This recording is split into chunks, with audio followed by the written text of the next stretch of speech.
Good morning. It's so peaceful. I'm about to watch the sunrise. And I woke up with just an amazing remembrance.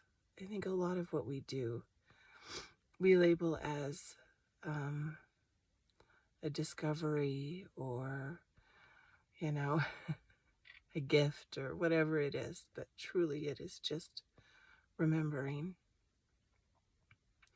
And what I'm going to say, many of you may not like, and that's okay. You can walk away. But I promise you, if you can get through this initial statement that I'm going to make, that sometimes the reason behind it, the reason behind what we say and do is way more powerful than what we say and do. So I'm just going to say it. Jesus isn't coming to save us. He already did that. He already did that. And he laid out what we need to do. He came down here and he saved us.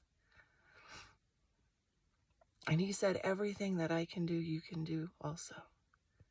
He said, love is the key, right? He said, the kingdom to heaven is in our hands. And then he told us what that key was. It's love. So what are we doing to save ourselves? Are we spreading and sharing that love?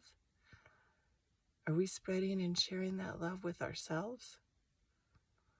Because if we don't start within ourselves, if we can't look ourselves in the mirror and say, I've done good things and I've done bad things and I still love myself. If we can't do that, then how are we going to truly turn around and love other people? Because love has conditions for us, and those conditions start within ourselves. And they usually start in forms of, maybe I'm not lovable because of X, Y, and Z. And we lay out the reasons why we're not lovable to ourselves. And then we set up these expectations that we're not going to be lovable until we do X, Y, and Z. When in reality, we're already lovable. We just have X, Y, and Z to deal with. And that's okay. That's okay. And when we can look at ourselves and give ourselves some grace and realize, you know what? Today is maybe not a good day for me. Today is a day that I need to give myself a lot of grace and a lot of love. And we can turn to those in our lives that love us and say, hey, today's not a good day, and I'm seeking grace and love. Love is amazing. It transforms you. And the people that haven't had a lot of love in their lives, guess what? They can't share a lot of love. Sometimes they're the meanest people we know. And all that's saying is they're literally saying, hey, I need love. And how are they going to find that love within if they can't even see it without? So taking some time to love yourself is very important. Because then when somebody says to you, when you love yourself and somebody says, hey, run, that person over there, they're toxic.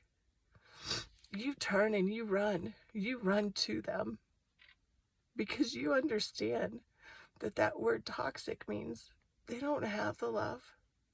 You're not going to fix them. They have to fix themselves. We all have to figure that out. We're here to work on our own selves.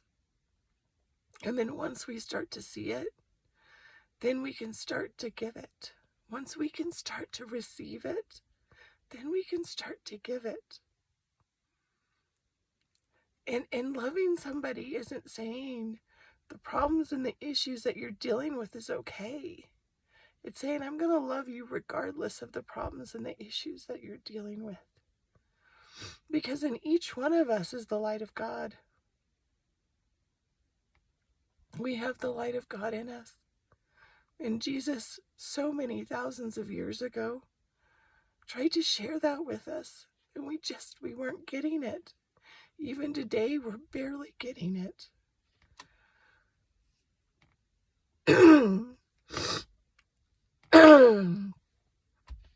So, Jesus isn't coming to save us. He already did. Now it's our turn. It's our turn to save us.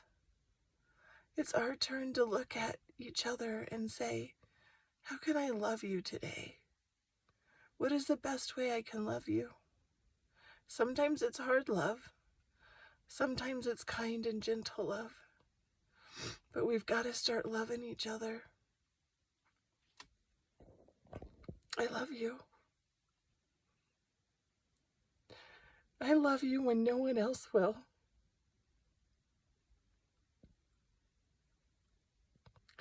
I love you when you're down and you feel small.